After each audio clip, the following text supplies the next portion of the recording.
السلام عليكم ورحمة الله وبركاته. حامدا ومصليا أما بعد، أعوذ بالله من الشيطان الرجيم.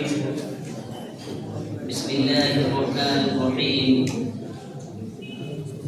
ومن يبتغي غير الإسلام دينا فلن يقبل منه وهو في الآخرة من الخاسرين. صلي أنجمن صاحبان مربی اساتذہ کرام، پیارے دوستوں، آج کے اس تقابلی پروگرام میں جس موضوع کا انتخاب کیا گیا ہے وہ ہے دین بیزاری کا امتحان اور اس کا سرجواب۔ محترم حضرات، اسلام ایک آفاقی مذہب ہے۔ اس نے جہاں عقیدہ و عبادت کی اعلیٰ تعلیمات دی ہیں، وہیں اس نے زندگی گزارنے کے لیے تفصیلی ہدایات سے ہمیں سرفراز کیا ہے۔ دین کی تعلیمات زندگی کے ہر گوشہ کو مفید ہے۔ اسلام کا پیغام اتنا واضح ہے کہ دین اسلام کو ماننے والا کبھی اس سے بیزار نہیں ہو سکتا۔ موجودہ زمانہ میں دین بیزاری کے بڑھتے رجحان کے جہاں کچھ داخلی محرکات ہیں، وہیں بہت سارے خارجی اسباب بھی ہیں۔ انہی چند اسباب کے صلاحیت کرنے کے حق المقدور کوشش ہو رہے ہیں۔ محترم حضرات، یہ ایک ناقابل انکار حقیقت ہے کہ دین بیزاری دین سے دوری کا نتیجہ ہے۔ دین سے یہ دوری جتنی شدید ہوگی، دین بیزاری اتنی ہی گہری ہوگی۔ دین سے بیزاری، تنفر اور ناخوشی کی سب سے بڑی وجہ دین سے دور ہونا، دین کو سمجھنے سے کترانا، گھر اور سماج میں دینی ماحول کا نہ ہونا۔ اس کے سدباب کے لیے ضروری ہے کہ لوگوں کے اندر یہ پیغام عام کیا جائے کہ دین ہمارے لیے سب سے بڑی نعمت ہے۔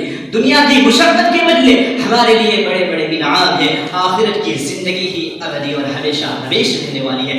جب فرد اور معاشرہ کے اندر یہ احساس پیدا ہو جائے گا تو دین بیزاری دور ہو جائے گی، جیسا کہ اللہ تبارک و تعالیٰ نے فرمایا فَمَا زُحْزِحَ عَنِ النَّارِ وَأُدْخِلَ الْجَنَّةَ فَقَدْ فَازَ وَمَا الْحَيَاةُ الدُّنْيَا إِلَّا مَتَاعُ الْغُرُورِ۔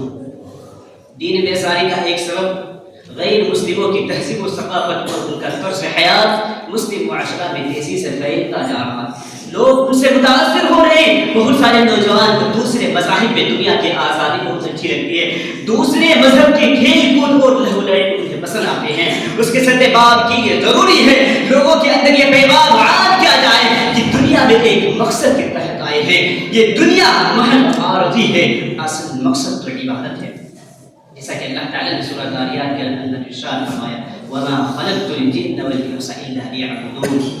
دین بیزاری کا اور ایک بڑا سبب مادہ پرستی ہے کہ آدمی زر و زر کا غلام ہو جائے، اس کی زندگی واحد مقصد دنیا کمانا ہو جائے۔ مغربی دنیا کے صنعتی انقلاب نے زندگی کا معیار بدل دیا ہے۔ وسائل کی کثرت نے انسان کے آرزوؤں اور خواہشوں کو بڑھا دیا ہے۔ انسان اپنی خواہشوں کو پورا کرنے کے چکر میں دین سے سمجھوتی کرتا چلا جاتا ہے اور اللہ تبارک و تعالیٰ کو بھول بیٹھتا ہے۔ اس کے سدباب کے لیے ضروری ہے کہ ہم یہ جانیں دین سادگی کی تعلیم دیتا ہے، فضول خرچی اور اسراف سے روکتا ہے، جیسا کہ اللہ تعالیٰ نے فرمایا وَلَا تُسْرِفُوا إِنَّهُ لَا يُحِبُّ الْمُسْرِفِينَ۔ معزز سامعین، دین بیزاری کا اور ایک بڑا سبب علماء سے نفرت کرنا۔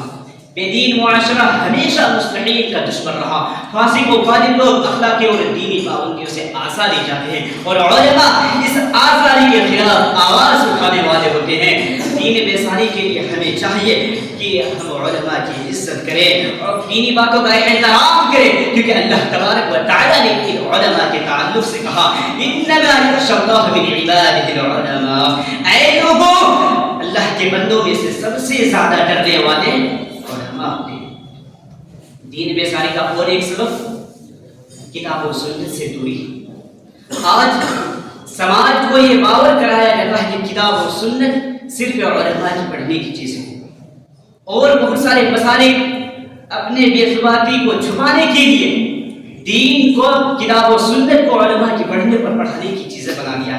اور جب امت کتاب و سنت سے دور ہوئی تو دنیا سے قریب ہوئی، اور دنیا سے قریب دین بیزاری کا سبب بنتی ہے۔ اسی لیے اس کے سدباب کا راستہ یہ کہ کتاب و سنت کو عام کیا جائے، کیونکہ اللہ کے نبی جناب محمد رسول اللہ صلی اللہ علیہ وسلم نے ارشاد فرمایا، صحیح الجامع کی روایت ہے کہ ترکت فیکم شیئین لا تضلوا بعدہما کتاب اللہ و سنتی۔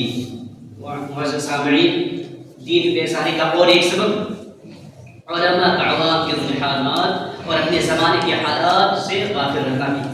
ہم علماء کو چاہیے کہ عوام سے جڑے، ان کے مسائل کو جانے، ان کے اندر دین بیزاری کے اسباب کا پتہ لگائے، دین سے ان کا رشتہ مضبوط کرے، جگہ جگہ دینی پروگرام کرایا جائے اور درس و تدریس کا اہتمام کرے، بچوں کو دینی تعلیم آراستہ کیا جائے، مکتوب قائم کی جائے، اس کے ذریعے قرآن کی تعلیم عام کی جائے، کیونکہ اللہ کے نبی جناب محمد رسول اللہ صلی اللہ علیہ وسلم نے ارشاد فرمایا، راوی حدیث عثمان رضی اللہ عنہ کہتے ہیں، خیرکم من تعلم القرآن وعلمہ، اے لوگو تم میں سے سب سے بہتر وہ ہے جو قرآن کو سیکھے اور لوگوں کو سکھائے۔ دین میں سارے یہ چند اسباب تھے جن کو میں نے بیان کیا۔ ضرورت اس بات کی کہ لوگوں کو دین سے نزدیک کیا جائے، کتاب و سنت کو عام کیا جائے، تاکہ دین کا بول بالا ہو، ہمارے اخلاق بلند ہو اور رسول اللہ صلی اللہ علیہ وسلم کا رسوہ ہماری زندگی میں رچ بس جائے۔ آخر میں اللہ تعالیٰ سے دعا ہے کہ اللہ تعالیٰ ہمیں صحیح عمل کرنے کی توفیق عطا فرما، آمین۔ السلام علیکم۔